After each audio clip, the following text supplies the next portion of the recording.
Cal, our chronicler of life, not just in Lviv, but in Ukraine. Tell us what today has ushered in.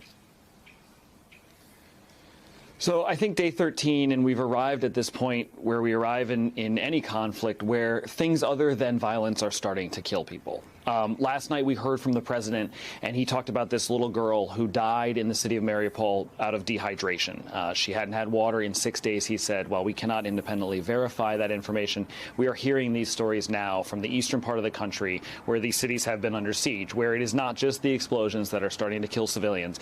It is the cold.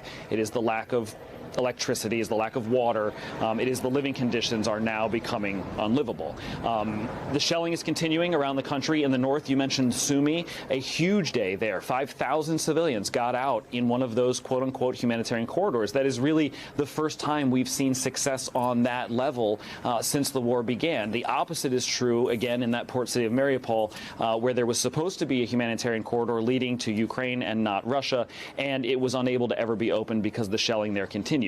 The United Kingdom Ministry of Defense is confirming. They say that they have evidence that Russians are actually targeting civilians as they leave these towns. It's something that we've heard from the Ukrainians. We're now hearing it from the British as well. As folks leave these areas, they're now coming to places like Lviv, which our viewers are now familiar with. But this is a city that can really no longer handle things. A city with a population of 700,000 has now become a population of 1 million. 300,000 people have sort of settled here, but there's just no more room. I spent part of the day at a theater, a historic theater here in the city of Lviv, which has become a makeshift shelter. And we're trying to get more on how people make this decision. How do they make the decision to leave? What is the thing that actually forces them to leave? I spoke to a mother of one who was hanging on, she says, for her husband, but then it just became untenable. Here's a little bit of her story, Nicole.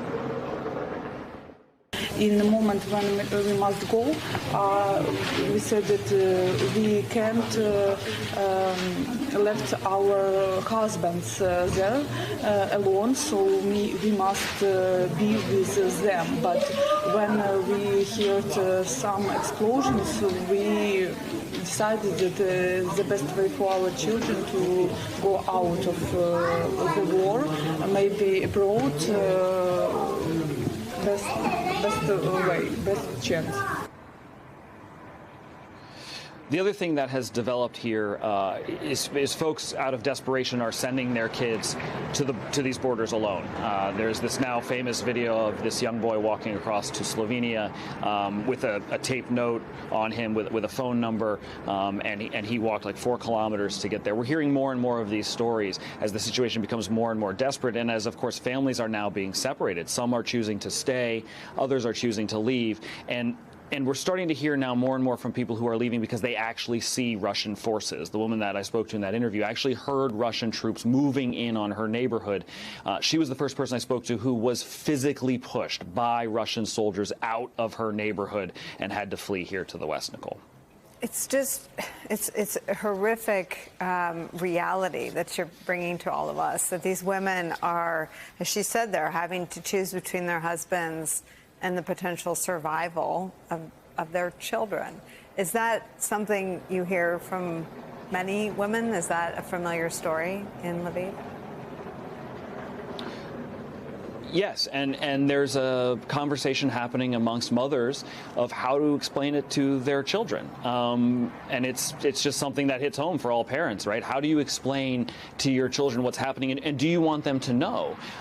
Because I'm asking, children, do you worry about your fathers? Do you worry about what's happening? And some of them kind of look at me strangely because they haven't really been told. They haven't really been told, look, Dad has stayed behind and he's going to fight the people that forced us out of our home, and the explosions that you heard are still going on there. So you have this very natural thing where you have mothers trying to protect their kids by not really filling them in totally on what's going on and just trying to get them to that next spot. And it's, it's horrific. This is, and I sort of led by saying day 13, a day where we can now mark where people are dying from other things. This is going to be the story moving forward. I mean, 2 million refugees, more than half of them children. Your point about the weather is vitally important. These are going to be people who are sleeping outside. There really is no end in sight. Even if you're in an outdoor encampment, you could be there for months. If the fighting stopped today, you could be there for months or years because the situation has deteriorated so quickly in just 13 days that the humanitarian crisis will last for a long time to come, Nicole. So much human suffering, these families ripped apart. I think historians are still trying to understand the impact of World War II on bombed cities, on children in the UK, for example, who sheltered with their parents versus children who were sent outside of the cities. This president invoking that very memory today, that hardened scar tissue around Britain's memories of World War II in that speech. Tell me if people around the country heard it, if they're talking about it. What was the response there?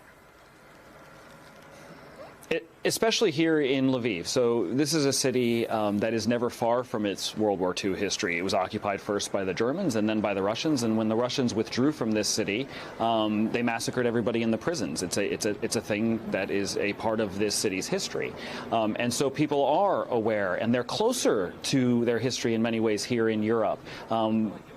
Because geographically, it's still in your face. You have the statues from World War I that were then damaged by World War II. You have a UNESCO heritage site in this city behind me where the statues from the 15th and 16th century are being wrapped up to be moved again. They've been moved now twice before, World War I and World War II. And so you see this happening again, and you hear it from the president, and he is tapping into this sentiment. He's tapping into this idea that Ukraine is fighting on behalf of Europe, is fighting on behalf of the world, is fighting a fight against Vladimir Putin here so that he doesn't need to be fought there. And it is something that has rallied people to the front. It has rallied them to the fight. I do think, however, that while we talk about how the Russians have been slowed down and that we talk about how the Russians have been bogged down, they're still coming, and they're still shelling these cities, and civilians are still dying. And it doesn't seem like Vladimir Putin is on anyone else's timetable but his own, and you're starting to hear that from President Zelensky, who talks more and more about the need for a no-fly zone, who talks more and more about the need for the West to really start, in his words, stepping it up. Let me show you some sound. You talked yesterday about the Ukrainian mood turning from shock and horror and grief to anger. And I want to understand if the West is in their sights in terms of feeling frustrated that we're not doing more. Let me play this first. This is Hannah Hopka. Actually, we cannot just watch how many Ukrainians are dying. I'm asking Biden, I'm asking Congress, please help our nation. Ukrainian victory matters for Moldova, for Georgia, for the free world. I don't understand why we have to convince everybody that this is about humanity. And of course, a former Ukrainian prime minister on the air with our colleague Katie Tur, an emotional interview, but it does seem to be spilling over, and I wonder what evidence you see of that there.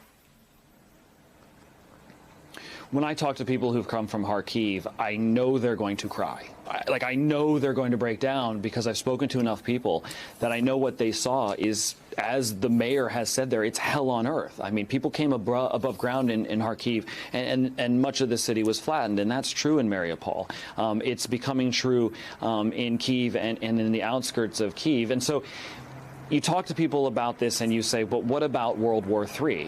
What happens if NATO hits Russia and there's World War III? And you can see that World War III has already arrived in this person's eyes and on these people's faces, because for them it was the middle of the night and they had 20 minutes to leave, and they had to grab their things and they had to take their kids and they had to put them in a car and they had to get that car to a train station, and then that train had to get here, and all along the way bombs were falling and guns were going off and people were dying around them. So by the time they get here, people are so shell-shocked and they've had such an ordeal, a hellish ordeal of just surviving, and they've seen people people die around them.